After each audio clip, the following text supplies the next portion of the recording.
Yeah, I think it's really important for us. It's a reward for a lot of hard work that the boys have been putting in. Look, we've actually done a lot right over those first 5 games, so it was nice to go a little bit further, push the partnerships a little bit further, hold on to more catches, some brilliant catches. Yeah, so it was nice for us to get over the line. What can you say about Maxi's catch? We've seen him do so many freakish things in the BBL, but tonight 4 catches, and the one he took there, people are talking about it as possibly the greatest catch in the BBL. I mean, greatest catch in the BBL, there's been some absolute screamers. I actually can't think of many other better catches in general. The thing about Maxi is he practices that so much, and for him to get the opportunity to do it, to see the opportunity to judge the flight of that ball, to be arguably 3 metres over the boundary once he's taken it one-handed, yeah, he's a superstar. And you as captain, you were teetering there at 3 for 14. You really stood up, Marcus, tonight. I mean, what was going to... People said you had a look in your eyes. What was your mentality at that point?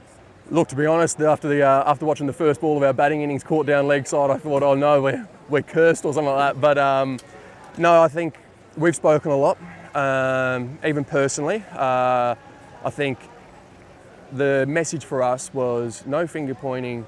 We're looking within, we're looking at what we can do better individually, and if we accumulate that, we'll put a good performance in. So personally, I'd made a lot of 20, 30 runs in the first 5 games, and it was time to build a partnership. It was time to bat a bit longer. It was time to get the boys in a better position rather than just a position to win, to a position where we're almost guaranteed to win. So and you had a great ally in Lawrence. So absolutely. What a great knock he made.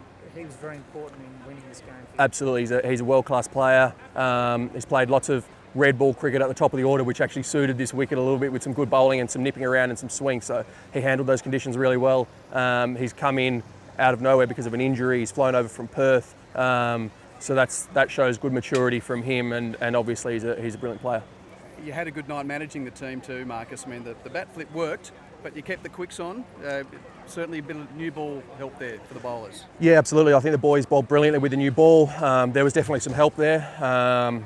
I mean, we kept that slip in for a long time, which is always a question that you're asking yourself as a captain, and then bowling Joel Parrish 4 over straight as well, which was he was brilliant after missing the first 4 games for us.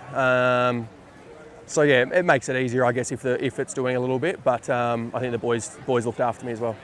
And positivity, you get to win a game. Surely that means something. There's a smile, Marcus. It's great. I mean, it's been a tough start. Absolutely, I think. But to be honest, the thing I've loved the most is, even though it has been super tough, even though I'm sure there's media saying things about the stars and that sort of stuff, the actual vibe in the change rooms is something I've been talking about, that the coach has been talking about, is regardless of results, you're going to have a long career. Regardless of the results, keep fronting up, keep bringing the same energy to each contest, keep believing in yourself, keep believing in your mates. So look, it is much better when we're winning. It does put a smile on everyone's face. But look, hats off to the boys and how their attitude that we've had over the last 3 weeks.